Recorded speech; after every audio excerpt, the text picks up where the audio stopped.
Bonjour à toutes et à tous, ravi d'être avec vous aujourd'hui. J'espère que vous allez bien dans cette situation quelque peu compliquée. Donc le sujet de la conférence d'aujourd'hui, c'est l'économie circulaire pour créer une entreprise résiliente. Et je voudrais commencer par vous présenter ce monsieur. Je ne sais pas si vous le connaissez. Ce monsieur, c'est le CEO et fondateur défunt de l'entreprise Interface. Interface, c'est aujourd'hui le leader des dalles de moquette.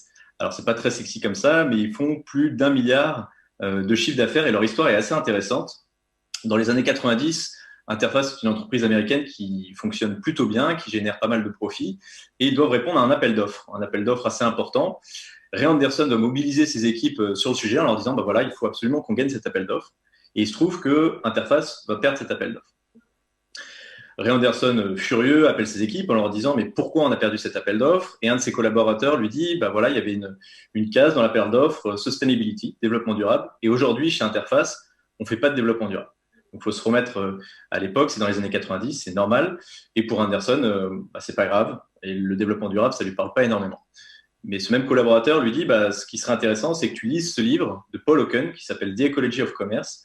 Et dans ce livre, Paul Hawken explique que si on allie intelligemment business et développement durable, on peut réussir à créer une croissance durable et rentable. Il va lire ce livre et ça va changer complètement sa vision des choses et sa vision dont l'entreprise doit fonctionner. Quelques jours plus tard, il a une présentation devant l'ensemble de ses actionnaires pour présenter les résultats financiers de l'entreprise. Et au lieu de parler des résultats financiers, il va commencer par cette phrase-là, et je vais la faire en français. Aujourd'hui, je ne vais pas vous parler de l'entreprise, mais je vais vous parler de la planète et elle va mal. Et en fait, il va donner sa nouvelle vision d'Interface, qui est de faire de cette entreprise la première entreprise à avoir un impact zéro sur l'environnement dans les prochaines années. Quelques jours après, l'action d'Interface chute, on pense que Ray Anderson est devenu fou, et en fait, en l'espace de 20 ans, grâce à l'économie circulaire, Interface a pu faire 450 millions d'euros d'économies. Et c'est pour montrer à quel point l'économie circulaire peut être pertinente d'un point de vue environnemental, mais aussi d'un point de vue business.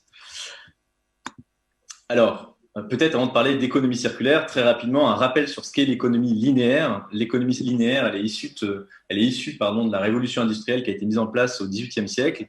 Et à l'époque, on était parti de deux postulats de base. Le premier, c'est qu'on avait des ressources en quantité illimitée dans les sols, et de l'autre, que la Terre pouvait absorber l'ensemble de nos déchets. Or, aujourd'hui, on sait que ce n'est pas le cas. On a un épuisement des ressources naturelles d'un côté et une production de déchets importante de l'autre.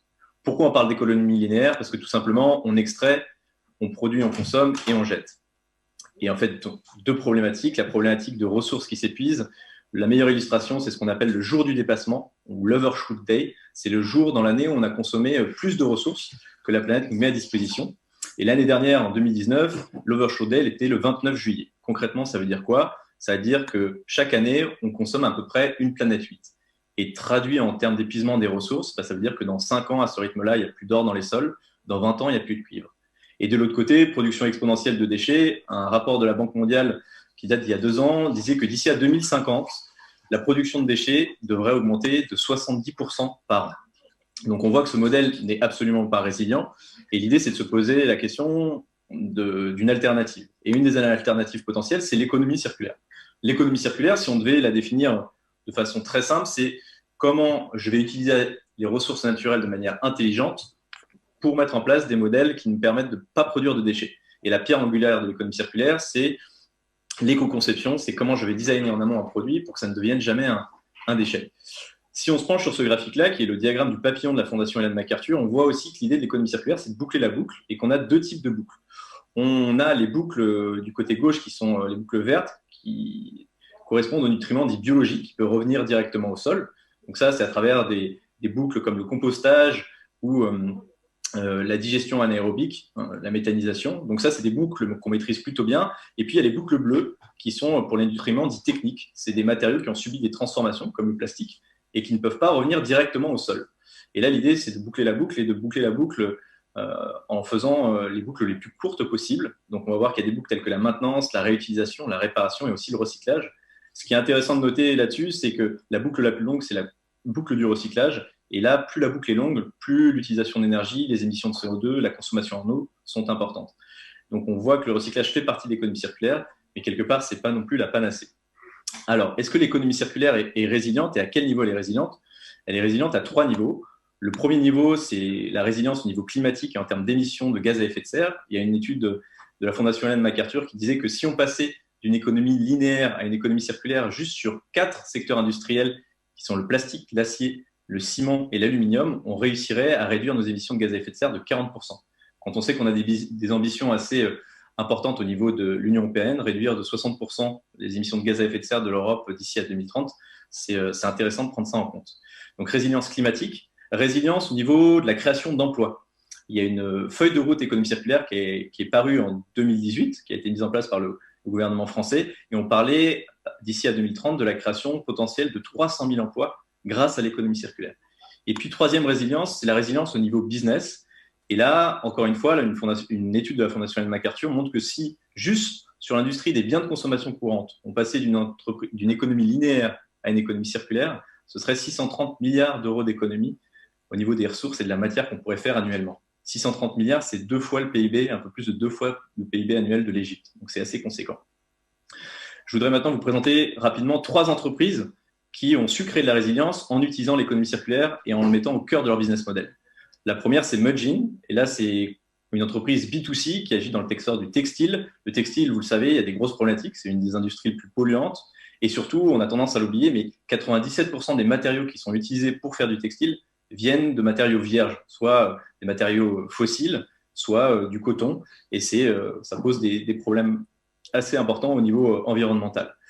Ce qu'a proposé de faire Mudgin, c'est de boucler la boucle au niveau des jeans. Il a pris un produit iconique, le jean. Tout le monde a un jean normalement. En moyenne, pour faire un jean, pour vous donner une idée, c'est 10 000 litres d'eau. Et lui, l'idée, c'était de créer un cercle vertueux avec ces jeans-là. Donc, qu'est-ce qu'il fait? Il va éco-concevoir en amont son jean et il va soit le louer, soit faire un système de consigne. Système de consigne, ça veut dire que si vous rapportez votre jean, vous avez 20% de discount sur le prochain jean acheté. Et ça va lui permettre en aval de récupérer la matière et de refaire de nouveaux jeans à partir des anciens jeans. Donc concrètement, grâce à ça, il économise énormément de matière. Et pour vous donner un chiffre, la consommation d'eau est réduite de 70%. Et donc depuis 4 ans, c'est 500 millions de litres d'eau qui ont été réduits. Et là, où est la résilience? On a une résilience en amont, c'est-à-dire qu'il n'a plus besoin, comme il récupère ses jeans, d'utiliser des matériaux vierges. Il va utiliser les matériaux issus d'anciens jeans. Et puis en aval, il boucle la boucle, donc ça ne devienne pas des déchets. Mais on est vraiment dans un close loop, un circuit fermé, le jean redevient un jean. Donc voilà 2 résiliences qui sont créées à travers le business model de Mudgin. Si on passe sur une entreprise B2B, donc Philips, qui est quand même plus conséquente, ce qui est intéressant, c'est de voir ce qu'ils ont réalisé avec l'économie circulaire, l'économie de la fonctionnalité. Ouh, ça va un peu vite, je suis désolé. Ils ont mis en place un système qui s'appelle Light as a Service. Donc au lieu de vendre la lumière, ils vont vendre l'usage de la lumière. Pourquoi c'est intéressant? C'est intéressant d'un point de vue business pour Philips parce que dans les luminaires, il y a des matériaux dont la valeur est en train d'augmenter. Donc, faire de nouveaux luminaires avec de nouveaux matériaux, ça devient financièrement moins intéressant. Donc, intéressant pour eux de louer les luminaires pour rester propriétaires et réutiliser la matière. Et puis aussi, le fait de louer plutôt que de vendre, ça leur permet de garder contact avec leurs clients dans le long terme. Et côté client, côté entreprise, on a un interlocuteur unique et surtout, plutôt que dépenser une somme d'énergie importante à un instant T, on va avoir un abonnement sur 10 ans, c'est assez long, mais des petites sommes par mois. Et la maintenance, la réparation, le fin de cycle de vie, les mises à jour sont faites par un seul opérateur. Donc financièrement, tout le monde s'y retrouve. Et en termes d'impact environnemental, Philips a installé ce système-là dans la société de transport de Washington et ça a permis de réduire leur coût énergétique de 68%. Et là aussi, on voit qu'il y a une résilience à la fois en amont, c'est-à-dire qu'ils restent propriétaires et puis ils peuvent réutiliser leur matière pour refaire de nouveaux luminaires, et puis aval, parce qu'évidemment, c'est éco-conçu, donc il n'y a pas de déchets générés.